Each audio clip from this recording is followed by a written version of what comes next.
ഇന്ന് നമ്മൾ തയ്യാറാക്കാൻ പോകുന്നത് ഫ്രൂട്ട് സലാഡാണ്. ഇതെങ്ങനെയാണ് തയ്യാറാക്കുന്നതെന്ന് നോക്കാം.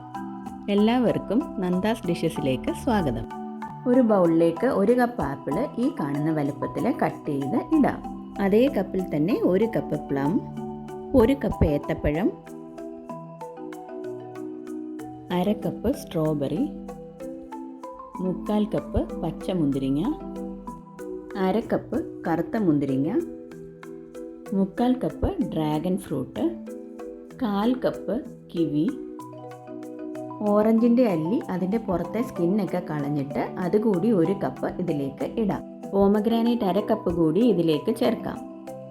ഇനി ഇതിലേക്ക് 1/4 ടീസ്പൂൺ കുരുമുളക് പൊടി, 2 നുള്ള് ഉപ്പ്,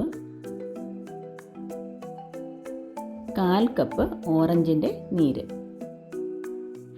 നാരങ്ങയുടെ നീര് ഇതിലേക്ക് ചേർക്കുന്നതിന് പകരമാണ് ഓറഞ്ചിൻ്റെ നീര് ചേർത്തിരിക്കുന്നത്. ഇനി ഒരു 3 ടേബിൾ സ്പൂൺ തേനും കൂടെ ചേർക്കാം.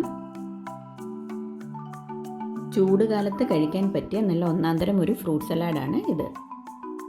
ഐസ്ക്രീമോ കസ്റ്റർഡോ ഒന്നും ചേർക്കാത്തത് കൊണ്ട് തന്നെ വേഗം നമുക്കിത് തയ്യാറാക്കാം. ഗസ്റ്റൊക്കെ വരുമ്പോഴാണെങ്കിലും ഇത് വേഗം തയ്യാറാക്കി കൊടുക്കാവുന്ന ഒന്നാണ്.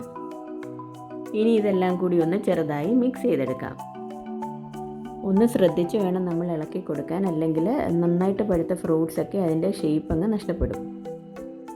കടയിൽ പോകുമ്പോൾ പലതരം ഫ്രൂട്ട്സ് വാങ്ങി എല്ലാവരും ഇതുപോലെ ഒന്ന് ട്രൈ ചെയ്ത് നോക്കണം. വീഡിയോ ഇഷ്ടമായെങ്കിൽ ലൈക്ക് ചെയ്യാനും ഷെയർ ചെയ്യാനും സബ്സ്ക്രൈബ് ചെയ്യാനും മറക്കരുതേ.